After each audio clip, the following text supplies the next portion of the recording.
Hello दोस्तों, SK tutorial में आपका स्वागत है। बीपीएससी के द्वारा जो assistant public sanitary waste management officer का जो एग्ज़ाम होना है 12 और 13 तारीख को, उसके लिए अनिवार्य प्रश्न पत्र 2 के अंतर्गत जैसे सवाल पूछे जाएंगे, तो उसी पर हम एक सेट लेकर के आए हैं। और इस सेट में कुछ प्रश्न हैं जो महत्वपूर्ण हैं, तो हम इस सेट को बनाएंगे, देखेंगे। और ज़्यादा लंबा वीडियो नहीं होगा, छोटा में ही होगा। और सबसे पहले मेरे चैनल को सब्सक्राइब कर दें। तो चलते हैं प्रश्न की ओर। लैंडफिल गैस में क्या होती है? पहला ऑप्शन है मीथेन, दूसरा ऑप्शन कार्बन मोनोऑक्साइड, तीसरा दोनों, एक और दो, चौथा ऑप्शन है उपयुक्त में से कोई नहीं। तो इसका सही ऑप्शन हो जाएगा तीन, दोनों, मीथेन और कार्बन मोनोऑक्साइड। अगला प्रश्न है, हम लैंडफिल गैस से परेशान क्यों हैं? पहला ऑप्शन है क्योंकि यह विषाक्त मुक्त पदार्थ है, दूसरा क्योंकि यह संभावित ऊर्जा स्रोत है, तीसरा ऑप्शन है क्योंकि यह ग्रीन हाउस गैसें हैं, चौथा ऑप्शन है क्यों उपरोक्त सभी। तो इसका सही ऑप्शन क्या हो जाएगा? इसका सही ऑप्शन हो जाएगा फोर्थ, यानी कि उपयुक्त सभी। अगला प्रश्न है, शुष्क मौसम निम्नलिखित में से किस कारण पर निर्भर नहीं करता है? पहला ऑप्शन है पानी की आपूर्ति की दर, दूसरा ऑप्शन है जनसंख्या वृद्धि, तीसरा है भूजल की घुसपैठ, चौथा ऑप्शन है सीवर प्रणाली की का डिजाइन। तो इसका सही ऑप्शन हो जाएगा फोर्थ, सीवर प्रणाली का डिजाइन। अगला प्रश्न है, किसी शहर या कस्बे में पानी की आपूर्ति की दर को व्यक्त करने के लिए निम्नलिखित में से किस समान इकाई का उपयोग किया जाता है? पहला ऑप्शन है लीटर प्रति व्यक्ति प्रति सेकेंड, दूसरा ऑप्शन है लीटर प्रति व्यक्ति प्रति दिन, तीसरा ऑप्शन है मिलीलीटर प्रति व्यक्ति प्रति दिन, चौथा ऑप्शन है मिलीलीटर प्रति व्यक्ति प्रति घंटा। इसका सही ऑप्शन हो जाएगा ऑप्शन दो, लीटर प्रति दिन व्यक्ति प्रति दिन। अगला प्रश्न है, डैश के लिए उप मृदा जांच की जानी चाहिए? पहला ऑप्शन है लैंडफिल डिजाइन, दूसरा ऑप्शन है विश्लेषण, तीसरा ऑप्शन है वसूली, चौथा ऑप्शन है परिवहन। तो इसका सही ऑप्शन हो जाएगा एक, लैंडफिल डिजाइन।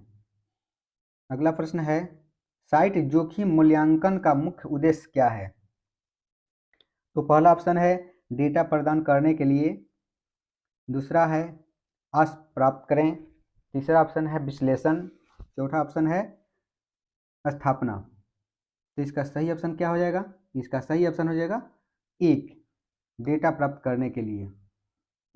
अगला प्रश्न है, 2019 में डैश संयुक्त राष्ट्र पर्यावरण सभा में भारत में ने एकल उपयोग वाले प्लास्टिक उत्पादों के प्रदूषण को संबोधित करने के लिए एक प्रस्ताव का संचालन किया। पहला ऑप्शन है चौथा, चारवां, दूसरा ऑप्शन है पांचवा, तीसरा ऑप्शन है छठवां और चौथा ऑप्शन है सातवां। तो इसका सही ऑप्शन हो जाएगा ऑप्शन फोर्थ, यानी कि सातवां। अगला प्रश्न है, डैश को तत्कालीन केंद्रीय पर्यावरण और वन मंत्रालय ने पर्यावरण संरक्षण अधिनियम 1986 के तहत किसी भी गतिविधि के विस्तार या आधुनिकीकरण या सूचीकरण में सूचीबद्ध अनुसूची में सूचीबद्ध नई परियोजनाओं की स्थापना के लिए पर्यावरण मंजूरी ईसी का अनिवार्य बनाने के लिए एक EIA अधिसूचना जारी की। तो पहला ऑप्शन है इसमें 7 जनवरी 1994, दूसरा ऑप्शन है 27 जनवरी 1994, तीसरा ऑप्शन है 17 जनवरी 1994, चौथा ऑप्शन है 27 जनवरी 1995। तो इसका सही ऑप्शन क्या हो जाएगा? इसका सही ऑप्शन हो जाएगा दो, 27 जनवरी 1994। अगला प्रश्न है, एक जल उपचार संस्था 5000 घन मीटर जल प्रतिदिन उपचारित करता है। यदि वह 20 किलोग्राम क्लोरीन की प्रतिदिन खपत करता है तो जल में क्लोरीन की मात्रा क्या होगी? पहला ऑप्शन है 10 मिलीग्राम प्रति लीटर, दूसरा है 4 मिलीग्राम प्रति लीटर, तीसरा है 0.4 मिलीग्राम प्रति लीटर, चौथा है 0.25 मिलीग्राम प्रति लीटर। तो इसका सही ऑप्शन क्या हो जाएगा? इसका सही ऑप्शन 2 हो जाएगा, 4 मिलीग्राम प्रति लीटर। अगला प्रश्न है WHO के अनुसार पीने के जल में आर्सेनिक को मान्य सीमा है। तो WHO के अनुसार आर्सेनिक की सीमा क्या है? तो इसका सही ऑप्शन क्या हो जाएगा? पहला ऑप्शन है 0.01 ppm, दूसरा है 0.01 ppb, तीसरा है 0.05 ppm, चौथा ऑप्शन है 0.05 ppb। तो इसका सही ऑप्शन हो जाएगा 10 का 1, 0.01 ppm। अगला प्रश्न है कोबाल्ट 60 का आधा जीवन हाफ लाइफ 5.27 साल का है। प्रत्येक कोबाल्ट 60 परमाणु का औसत जीवन समय ज्ञात करें।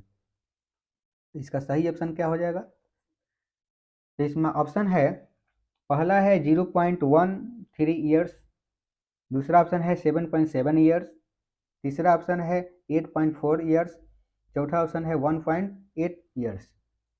तो इसका सही ऑप्शन हो जाएगा ऑप्शन 2, 7.7 ईयर्स।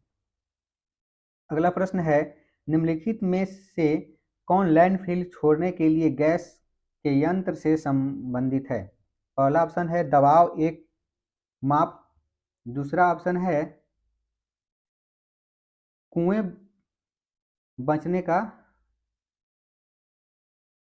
रास्ता साफ हो देते हैं, तीसरा है क्ले लाइनर्स, चौथा ऑप्शन है दोनों, 1 और 2। तो इसका सही ऑप्शन क्या हो जाएगा? इसका सही ऑप्शन हो जाएगा ऑप्शन 4, दोनों, 1 और 2। अगला प्रश्न है निम्नलिखित में से कौन ठोस अपशिष्ट की भौतिक विशेषता है? पहला ऑप्शन है ठोस थोक घनत्व, दूसरा ऑप्शन है विशिष्ट गुरुत्व, तीसरा ऑप्शन नमी की मात्रा, चौथा ऑप्शन है उपरोक्त सभी। तो इसका सही ऑप्शन क्या हो जाएगा? उपरोक्त सभी। अगला प्रश्न है शिविरों में प्रवेश करने वाले सैनिटरी सीवेज की मात्रा आपूर्ति किए गए पानी की कुल मात्रा डैश होगी। पहला ऑप्शन है से कम, दूसरा है बराबर, तीसरा है से अधिक और चौथा है से बड़ा। तो इसका सही ऑप्शन क्या हो जाएगा? इसका सही ऑप्शन 1 हो जाएगा, से कम। अगला प्रश्न है सैनिटरी सीवेज की मात्रा सीधे डैश पर निर्भर करती है। तो सैनिटरी सीवेज की मात्रा किस पर निर्भर करती है?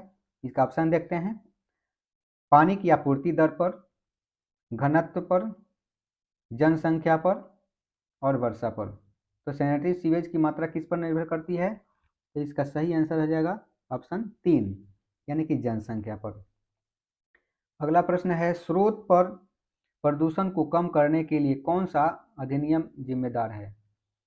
पहला है NGER, दूसरा है NGPM, तो तीसरा ऑप्शन है प्रदूषण निवारण अधिनियम और चौथा है अपशिष्ट न्यूनीकरण अधिनियम। तो इसका सही ऑप्शन क्या हो जाएगा? ऑप्शन 3 सही हो जाएगा, प्रदूषण निवारण अधिनियम। अगले प्रश्न की ओर चलते हैं। अगला प्रश्न है निम्नलिखित में से किसका पुनर्चक्रण नहीं किया जा सकता है? पहला ऑप्शन है प्रयुक्त तेल, दूसरा है उपचार अपशिष्ट, तीसरा है पेंट्स और चौथा है बैटरी। तो किसका नहीं किया जा सकता है? तो इसका सही आंसर हो जाएगा प्रयुक्त तेल। अगला प्रश्न है भारत के प्रधानमंत्री को डैश में संयुक्त राष्ट्र पर्यावरण कार्यक्रम UNEP द्वारा 2022 तक सभी एकल उपयोग वाले प्लास्टिक को खत्म करने का संकल्प लेने के लिए चैंपियंस ऑफ द अर्थ पुरस्कार से सम्मानित किया गया था। तो इसका सही ऑप्शन क्या हो जाएगा? इसका सही ऑप्शन हो जाएगा ऑप्शन है 2018, दूसरा ऑप्शन है 2019, तीसरा ऑप्शन है 2020 और चौथा ऑप्शन है 2021। तो इसका सही ऑप्शन हो जाएगा 2021। तो वीडियो देखने के लिए बहुत बहुत धन्यवाद और मेरे चैनल को सब्सक्राइब कर दें। पढ़ते रहें, मस्त रहें। Thank you.